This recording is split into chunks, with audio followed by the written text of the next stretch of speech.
ومنهم من يستمع إليك حتى إذا خرجوا من عندك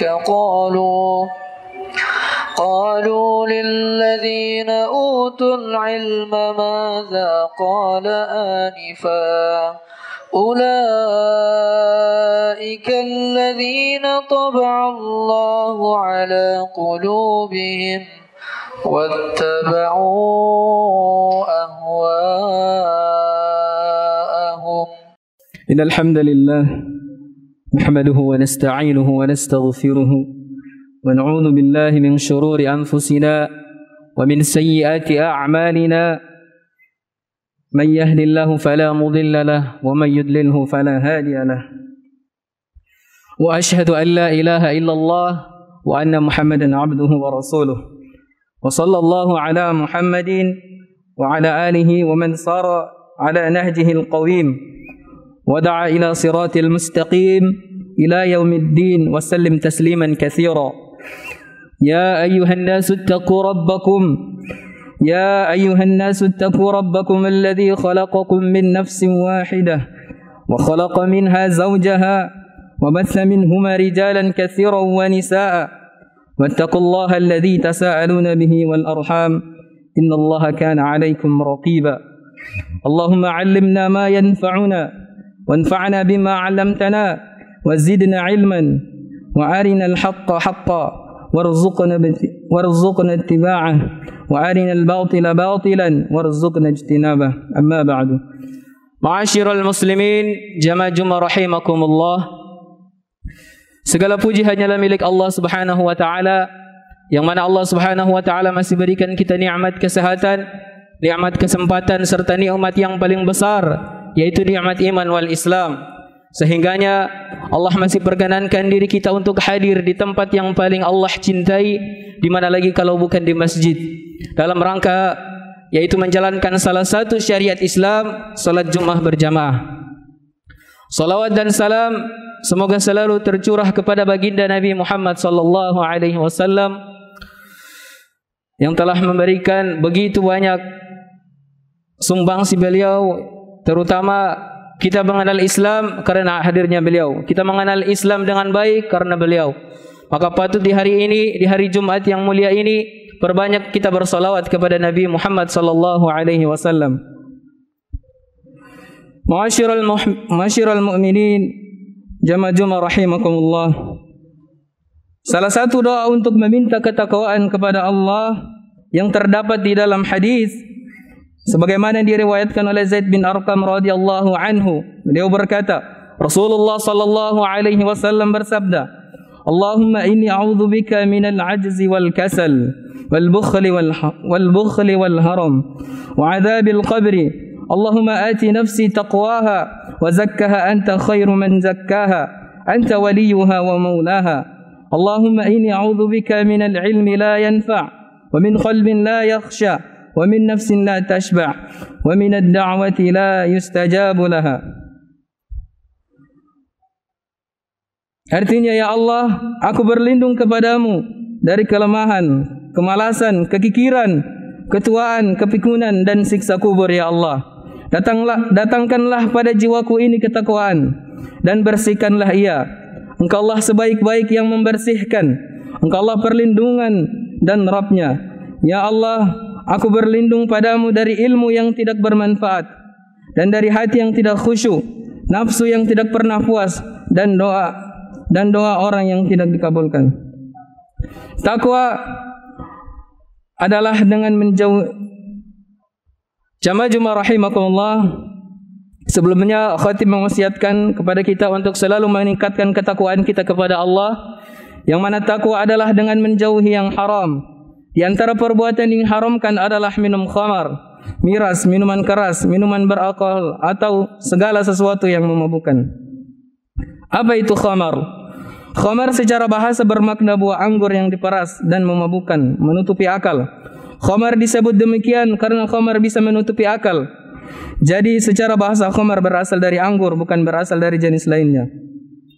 Para ulama fakar fikih berselisih pendapat dalam menentukan definisi khamar secara istilah.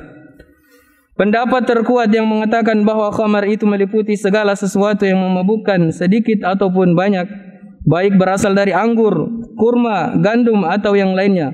Pendapat ini dipilih oleh para ulama Madinah, ulama-ulama Hijaz dan para pakar hadis. Jamaah Jumat rahimakumullah. Ketiga, Ibnu Umar radhiyallahu anhu pernah mendengar ayahnya Umar Al-Khattab, beliau berkhutbah di mimbar Nabi sallallahu alaihi wasallam. Lalu Umar mengatakan, "Amma ba'du, ayuhan nas, innahu nazala tahrimul khamri wa hiya min khamsah, min al-'inabi wat-tamri wal-'asali wal-hintati wal-sya'ir wal khamru ma khamara al-'aqlu." Wahai sekalian manusia, Allah telah menurunkan pengharaman khamar. Khamar itu berasal dari 5 macam anggur: kurma, madu, lebah, binton, gandum atau syair atau gandum. Khamar adalah segala sesuatu yang dapat menutupi akal. Kesimpulannya ialah khamar adalah sesuatu yang memabukkan, bukan hanya dibatasi pada perasan anggur saja.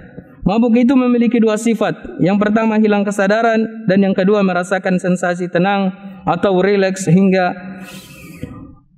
bahagia berlebih-lebihan. 7 tahapan yang akan terjadi saat mabuk alkohol. Yang pertama rileks, yang kedua euforia, yang ketiga mabuk berat, yang keempat hilang keseimbangan, yang kelima pingsan, yang keenam koma, dan yang terakhir dapat menyebabkan kematian. Allah Subhanahu wa taala berfirman di dalam Al-Qur'an, "Ya ayyuhalladzina amanu innamal khamru wal maisiru wal ansabu wal azlam rijsun min 'amali syaitan fajtanibuhu la'allakum tuflihun. Innama yuridu syaitanu an yuqi'a bainakumul 'adawata wal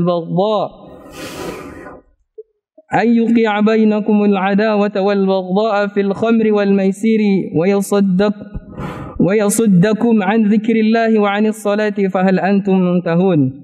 Hai orang-orang yang beriman, sesungguhnya meminum khamar, berjudi, berkorban, mengundi nasib dengan panah atau rijsun atau kotoran, termasuk perbuatan setan. Maka jauhilah perbuatan-perbuatan itu agar kamu mendapatkan keberuntungan. Sesungguhnya setan itu bermaksud hendak menimbulkan permusuhan dan kebencian di antara kamu sekalian, lantaran dengan sebab meminum khamar dan berjudi itu, dan menghalangi kamu dari mengingat Allah dan sembahyang. Maka berhentilah kamu dari mengerjakan pekerjaan tersebut. Quran surah Al-Maidah ayat 90 sampai 91. Kemudian dari Abdullah bin Umar radhiyallahu anhuma, Nabi sallallahu alaihi wasallam bersabda, "La'anallahu al-khamra wa syaribaha wa saqiyaha wa ba'i'aha wa mubta'aha wa 'asiraha wa mu'tasiraha wa hamilaha wal mahmulata ilaih." Allah melaknat khamar, yang meminumnya, orang yang menuangkannya, penjualnya, pembelinya, orang yang memerasnya, orang yang mengambil hasil dari perasannya, orang yang mengantarkan dan orang yang meminta untuk diantarkan. Hadis riwayat Abu Daud nomor 3674 dan Ibnu Majah. Konsekuensi haramnya khamar. Yang pertama, jual beli khamar itu diharamkan. Segala yang mendukung produksi khamar diharamkan, baik penyedia bahan baku, pekerja pabrik, produsen, investor, hingga pembuat legalitas investasi khamar.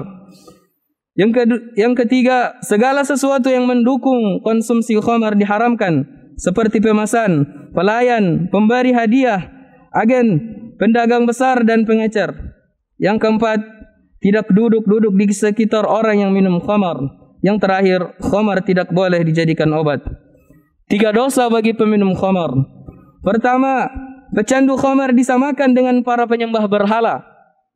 Dari Abu Hurairah radhiyallahu anhu, beliau berkata bahwasanya Nabi sallallahu alaihi wasallam bersabda, "Mudminul khamri ka'abidi wasanin." Pecandu khamar seperti penyembah berhala. Hadis riwayat Ibnu Majah nomor 3375. Yang kedua, pecandu khamar diancam tidak masuk surga. Dari Abu Darda radhiyallahu anhu, ia berkata dari Nabi sallallahu alaihi wasallam, Beliau bersabda, la yadkhulul jannata mudminu khamri. Pecandu khamar tidak akan masuk surga. Yang ketiga, salat peminum khamar tidaklah diterima selama 40 hari. Dari Abdullah bin Amr radhiyallahu anhuma, Rasulullah sallallahu alaihi wasallam bersabda, al-khamru ummul khaba'ith, faman syaribaha lam tuqbal salatuhu 40 yawman, fa in mata wa hiya fi batnihi mata maitatan jahiliyatan. Khamar adalah induk dari berbagai macam kerusakan. Siapa yang meminumnya, salatnya 40 hari tidaklah diterima. Jika ia mati dalam keadaan khamar masih di dalam perutnya, berarti dia mati seperti matinya orang jahiliyah. Hadis riwayat At-Tabrani. أقول قولي هذا واستغفر الله لي ولكم ولسائر المسلمين إنه هو السميع العليم.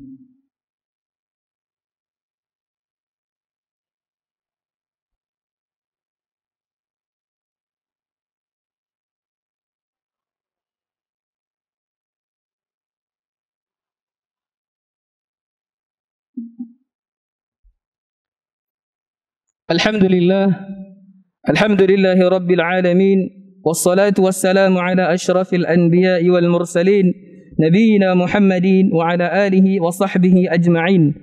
أما بعد، فيا أيها الناس اتقوا الله تعالى وذروا الفواحش ما ظهر منها وما بطن،